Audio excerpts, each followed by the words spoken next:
Indian Princess, the exclusive store for women. Fashion starts from 399 only. Visit your nearest store today. அனைவருக்கும் வணக்கம். நான் நந்தினி. மகளிர் cricket உலக கோப்பையில் இந்திய அணியை தன்னோட அபாரமான ஆட்டத்தின் மூலமாக இறுதிப் போட்டிக்கு வழி நடத்தினவங்க தான் ஜெமிமா ரோட்ரிகஸ். ஹாக்கி விளையாட்டில் தேசிய அளவில் விளையாடினவங்க தற்போது அனைவரும் பாராட்டக்கூடிய ஒரு கிரிக்கெட் வீராங்கனையாக உயர்ந்திருக்காங்க.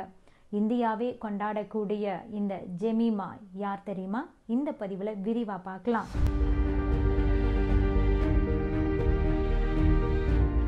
ஜெமின்னு அன்பா அழைக்கப்படக்கூடிய ஜெமிமாவுக்கு 3 வயசு இருக்கும்போதே அவங்களோட தாத்தா பிளாஸ்டிக் கிரிக்கெட் பேட்டை தான் வாங்கி பரிசாக கொடுத்துருக்காரு.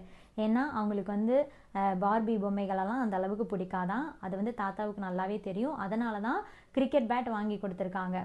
அவங்க அங்கே இருக்கக்கூடிய ஸ்ட்ரீட்டில் தான் கிரிக்கெட் விளையாண்டுட்டு இருப்பாங்களாம். கிரிக்கெட் பேட்டை கையில் பிடிக்கும்போது தான் உண்மையான மகிழ்ச்சி தனக்கு ஏற்படுது அப்படிங்கிறத தன்னுடைய இன்டர்வியூவில் ஜெமிமா சொல்லியிருப்பாங்க. 25 வயதான ஜெமிமா ரோட்ரிகஸ் மும்பையை சேர்ந்தவங்க.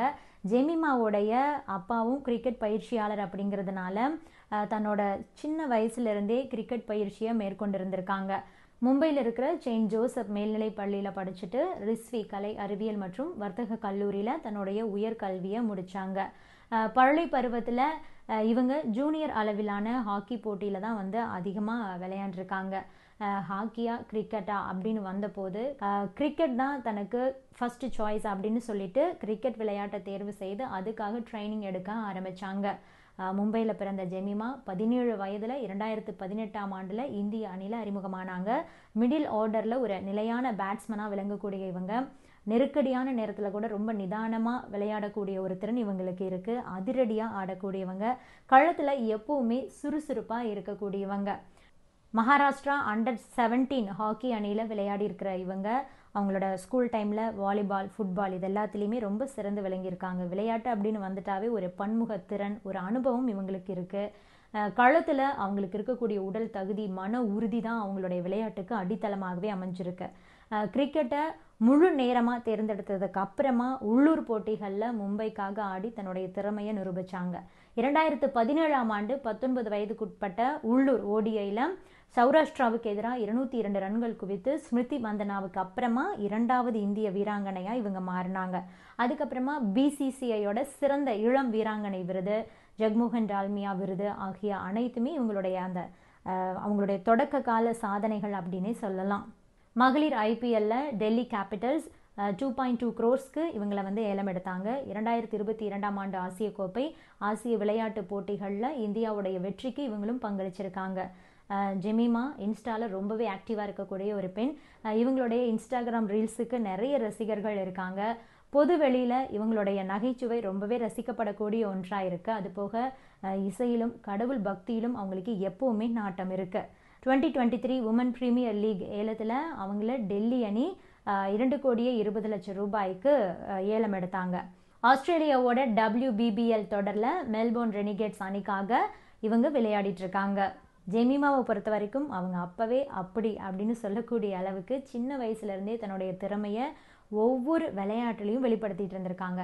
அந்த வகையில் தான் இந்திய அணியோட முன்னாள் கேப்டனும் சென்னை சூப்பர் கிங்ஸ் அணியோடைய முன்னாள் கேப்டனுமான MS தோனி கிட்ட ஜெமிமா ஒரு வெற்றி கோப்பையை வாங்கக்கூடிய அவங்களோட சின்ன வயசு புகைப்படம் கூட இப்போது வைரல் ஆகிட்டு இருக்கு. ஆட்டத்தை ஃபினிஷ் பண்ணுறதுல வல்லவர் அப்படின்னா MS தோனி தான். பெண்களில் அணியோட ஃபினிஷர் அப்படின்னா அது ஜெமிமா தான் அப்படின்னு நிறைய பேர் கருத்துக்களை சொல்லிட்டு இருக்காங்க.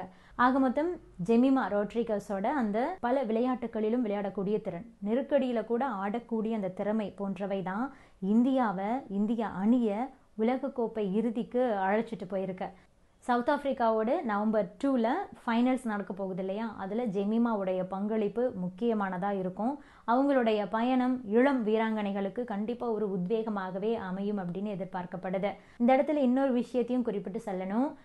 மைதானத்தில் அந்த வெற்றிக்கு அப்புறமா பேசின ஜெமிமா தன்னுடைய பேச்சை தொடங்குறதுக்கு முன்பாக இந்த வெற்றியை தந்த இயேசுவுக்கு நன்றி அப்படின்னு சொல்லி பைபிளில் இடம்பெற்ற ஒரு வசனத்தை குறிப்பிட்டு, நீ களத்தில் நில், உனக்காக இறைவன் சண்டை செய்வார் அப்படிங்கிற அந்த லைனை குறிப்பிட்டிருந்தாங்க. சரியா 12 மாதங்களுக்கு முன்பு ஜெமிமாவோட அப்பா இவான் ரோட்ரிகஸ் மும்பை ஜிம்கானாவில் இருக்கிற ஒரு கட்டடத்தை பயன்படுத்தி கிறிஸ்துவ மதத்தை பரப்பக்கூடிய முயற்சியில் வந்து ஈடுபட்டார் அப்படிங்கிற ஒரு புகார் வந்து அவர் மீது எழுந்தது.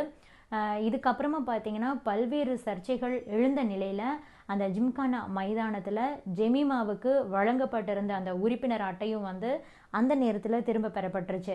இது ஜெமிமாவோட வாழ்க்கையில் ஒரு மிகப்பெரிய பின்னடைவையே ஏற்படுத்துச்சு அப்படின்னு சொல்லலாம். ஆனால் இதையெல்லாம் கண்டுகொள்ளாத ஜெமிமா சரியாக 12 மாதங்கள் கழித்து நம்ம இந்தியாவுக்காக வரலாற்று சிறப்புமிக்க ஒரு இன்னிங்ஸை ஆடி அணியை ஃபைனல்ஸ்க்கு அழைச்சிட்டு போயிருக்காங்க.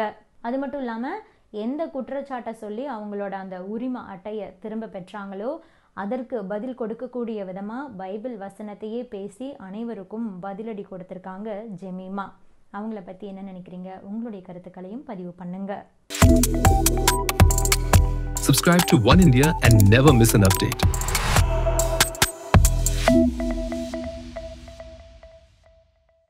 Indian Princess, the exclusive store for women. Fashion starts from 399 only. Visit your nearest store today.